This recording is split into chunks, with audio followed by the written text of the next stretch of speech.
to kind of like riff off of this whole like selling and buying theme, I'm gonna go over renting versus buying.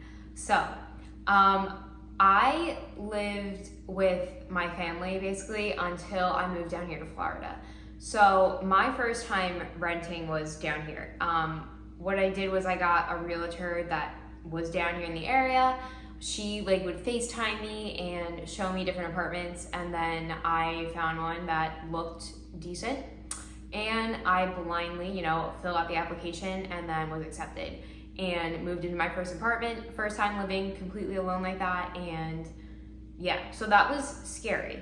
And then literally a year later, I go and I buy an entire house by myself. And that obviously, as you can see by my last video, which I will link up here, there was a lot of stakes. But I think now, like, I definitely can say that I still like owning more than renting. I've always been someone who's like, oh, owning is like the best, don't waste your money on renting, blah, blah, blah.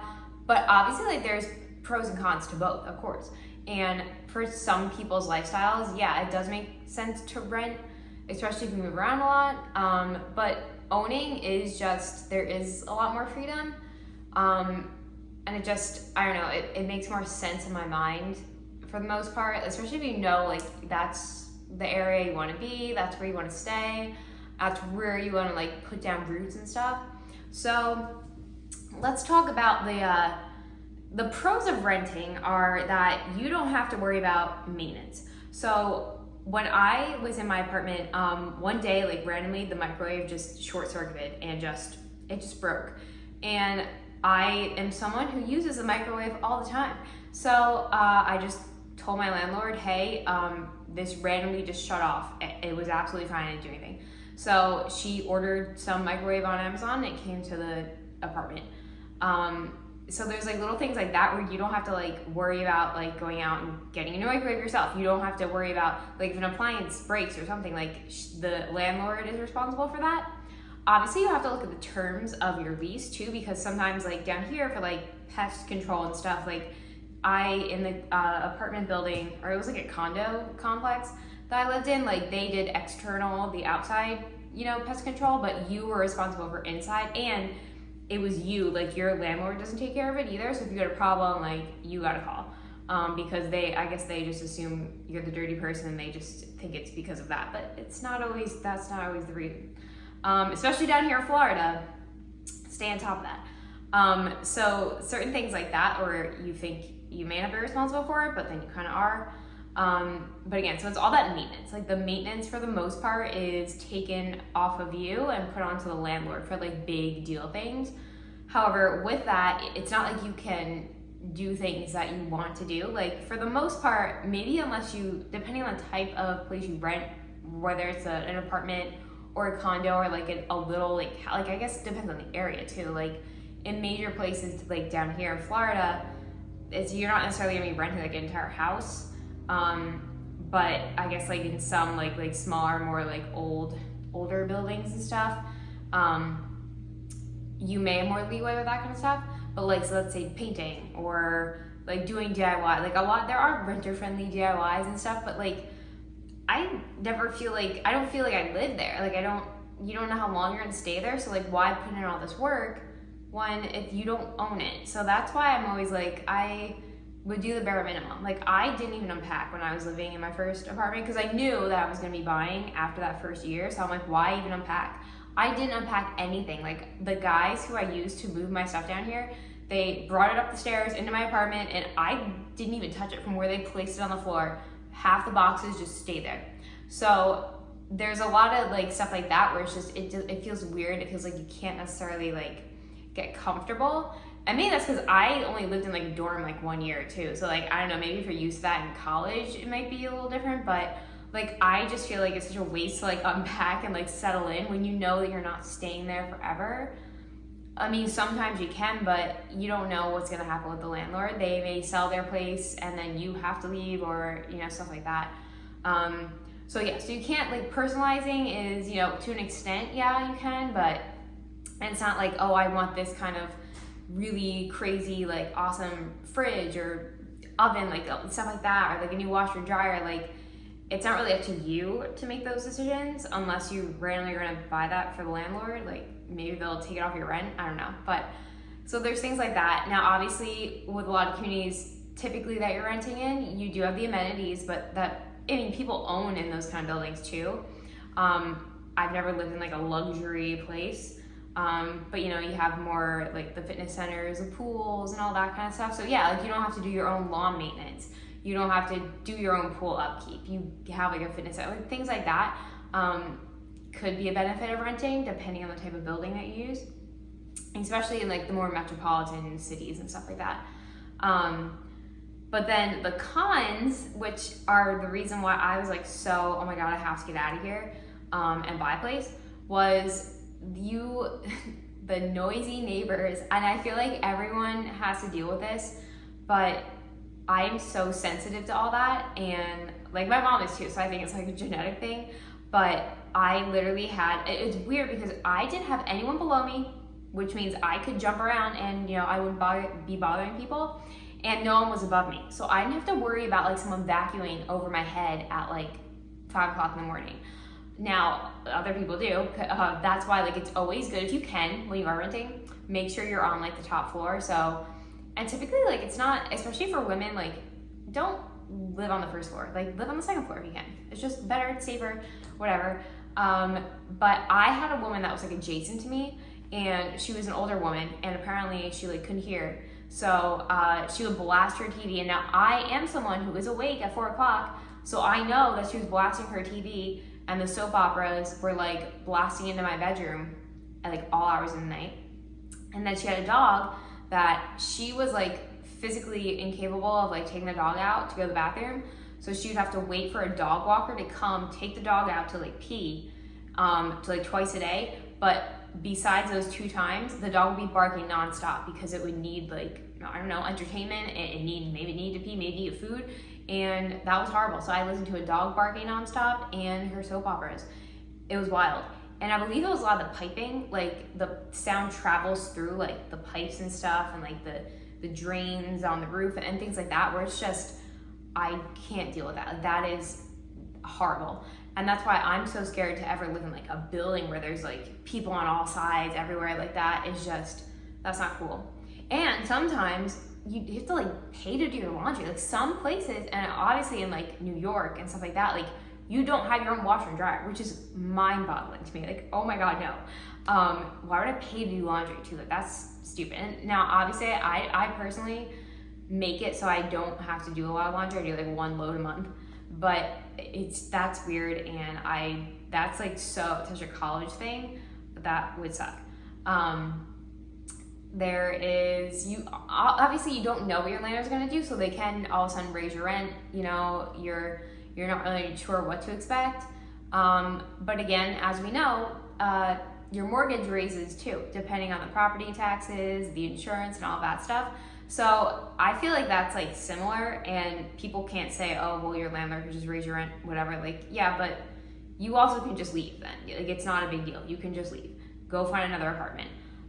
And then when you like are owning, you just sell, and that's a whole other process. So another pro to renting is you can move around. So again, with that, like you can just leave. Like when your lease ends, you can even end your lease early. Yeah, you may have to pay like 1 month or 2 months, like extra rent, like a penalty, whatever, but there is always some way to get out of it. And sometimes people can like sublease it out, find someone else for the landlord so they can just pass it over to them. There's ways to get out of it, but you can move around. So if you are like someone who's super nomadic and you want to try out different cities and you don't really know, especially when you're younger and you're moving around and you're not putting down roots with like a family and stuff, yeah, renting does typically make more sense because you can move around. However, moving sucks. And if you have all this stuff, like it sucks to move it around because it's expensive. You have to hire movers for the most part. Like not everyone has friends with trucks that can like do all that. So that's something to keep in mind. Now I know a lot of people are like just don't have a lot of belongings, but like I do. Like I feel like I do. Like I don't have a lot of furniture, but like, I have a lot of little things. So there's that. But you can move around, and you have the freedom where you don't have to. Now I have to sell my house. Like it's a big process to sell a house. Like it's not that quick of a thing. So there's that. Now owning, obviously there's the benefits of you can do basically whatever you want inside. Like you can do whatever, anything you want. Obviously, like I didn't want to do a lot because I knew I would be selling right after I moved in. I knew I was going to be selling, so I'm not going to personalize it. Like I didn't cover up that ugly painting thing in the back. Like I'm not going to deal with that. I did have to fix some walls and stuff because the girl that lived here before me was absolutely psycho. But like I could paint my cabinets, I could do all this kind of stuff. I could put extra work in, I could upgrade all the appliances, I can change the floors, I could do any of that. But again, it's like, how long are you gonna stay there? Is it your forever home? Is it your first home? And then people are like, oh, but you gotta keep it like buyer friendly or whatever. But I feel like that's so kind of shitty because you should be able to personalize the space that you live in and make it your own. So I don't know, but obviously, like when you have your forever home or the home that you know you're gonna be staying for long term, yeah, I would go all out, make that exactly how you want it. Especially like if you build like a custom home, like obviously it's all you. You can do whatever you want. Now down here in Florida, like most communities, especially South Florida, there's HOAs everywhere. It's very hard not to have an HOA unless you're like a multi-billionaire who has like a single family home on the beach. Like most communities have HOAs, some form of an HOA. Mine is pretty like small, like they don't do a lot, so it's cheaper than a lot of them. They do like the outdoor lawn maintenance. They pay for like basic cable and internet, but besides that, like I don't have a fitness center. We have like a pool and stuff like that, but they don't really do a lot. However, with this HOA, here's a negative. They make us paint our houses a certain color, which again, that's a negative, and that's why I have to move because there's pink light casted into my house and I can't shoot with natural light like I wanted to. So there's weird things like that where it's like I have to get my driveway power washed this week because apparently it's dirty, and they sent me a notice that I have to do it within 30 days or I get fined. So there's like stuff like that where it's like, okay, but then you know that everyone's gonna have like a pretty presentable place too. Obviously, like I live in a townhome, so I do have people connected to me. So typically, yeah, there probably is gonna be an HOA with that. And I know one of my videos, everyone's like, oh, well, you don't have to have an HOA. Like, oh, move to Florida. Like, it's extremely difficult, especially this area of Florida. I don't know, the other areas of Florida are like shitty, so I don't really care.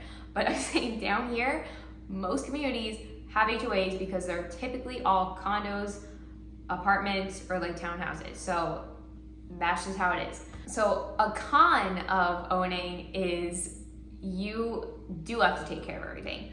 So if something breaks, so obviously like with buying, you're gonna actually have to do all the maintenance yourself. You have to take care of everything. So if your fridge, your stove, like all that, the appliances, you have to take care of all that. You have to take care of the plumbing, the electric, that kind of stuff. You have to take care of all the bills. You have to pay the HOAs. So there is that, and that's a huge cost that there's probably gonna be something you have to do every month. So take your mortgage and then add a couple extra $100 on there for like extra maintenance and stuff, because it's all on you. No one else is doing it for you, unless you have some crazy HOA that's like doing tons of stuff, which isn't typical. So there's that. So it's really like and as a single person, I feel like it's harder because you're not sharing the cost with anyone. Like it's all on you. It's all on me, little me. And especially like if you're not like a handy person, that's a lot on you. So especially like if you don't have like a husband or a man, like that's how it is. Honestly, like men typically have it easier with these kind of things. And having one income, taking care of everything is hard. And that's why they always say like the single tax and living alone, it's more expensive to live alone because you're not sharing any of the costs with anyone. So that's why it's scary to own yourself. But again, I would want to own again. Like if it was the right time and like the rates weren't like this and everything wasn't so in flux, I definitely would own again over renting 100%. It is a better investment because typically you're not going to sell at a loss because typically you wouldn't be selling very quickly. The longer you keep a place, typically you are going to make a profit unless you're literally selling when the market crashes or something. But in the long term, property values increase. So that's why you're basically investing your money in the property. When you're renting, you will not see that money that you're paying monthly come back to you. So, but you gotta make it, so if you're more of a short-term living situation and you're gonna be moving around and you're not putting down roots anywhere, renting makes more sense because you're moving around a lot and you're probably only gonna stay like a year or two, maybe in each apartment.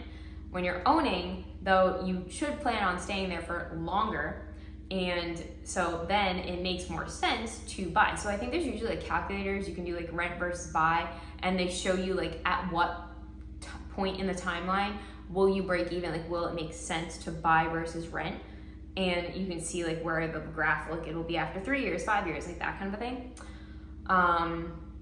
Again, yeah, so you gotta pay property taxes, insurance, you gotta pay all that kind of stuff.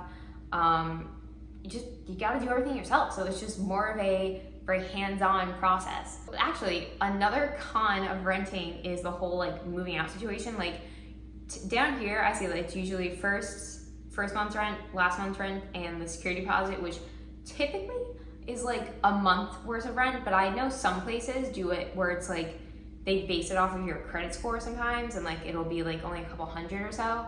But like if you move out and there's like one little ding that wasn't there before, or that's why definitely when you go in, document everything. Like literally take a video of the entire place, every little thing, and be like, this was here before, this was here, whatever. Like I know I didn't necessarily, I did a little bit, and we sent photos over to the landlord, and she was just a crazy person. But and it, like if you don't have the place spotless when you move out, even though it was completely dirty when I moved in, there was a gross old bar of soap in the bathroom and stuff, like they will like, you know, deduct money from your security deposit and not give it back. Like no matter what, a landlord's gonna find a reason not to give you your entire security deposit back, which is fine. She like took off like $200 to have a cleaning lady come in because she said I didn't clean the place. And because I'm a clean freak, and you guys know, you see me with my cleaning videos, that's not true. So again, there's that kind of stuff.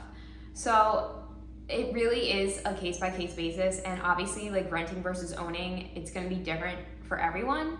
I think for me right now, I think the next thing is to rent again, because I don't know. I think the housing market's a little too scary, and my whole like just career and vision for my life is a little bit different. That renting may be a better option right now. But then it also breaks my heart, and like when I actually went and like viewed apartments and stuff, like it sucks to think that I have to go back to that.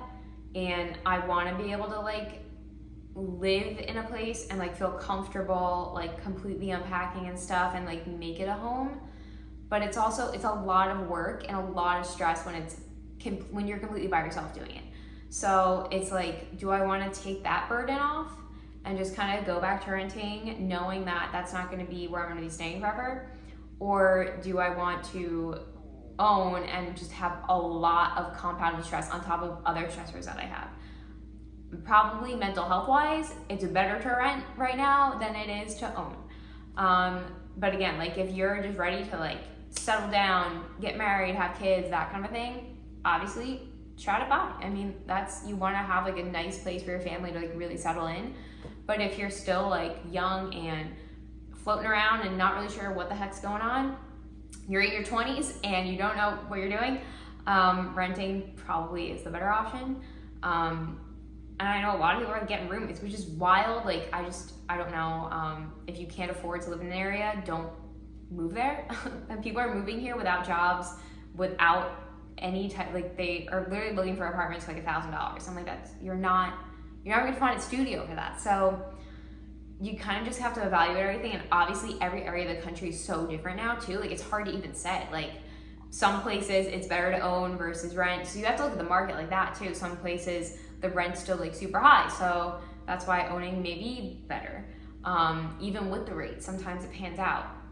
And then, you know, sometimes renting, like right now, renting is like cheaper than owning down here. So you got to look at all the different options. But I would love to know from you guys, like, what do you guys think? Are you pro renter, pro buyer, or pro owning? Like, what's been your experience? Have you always rented? Have you ever owned?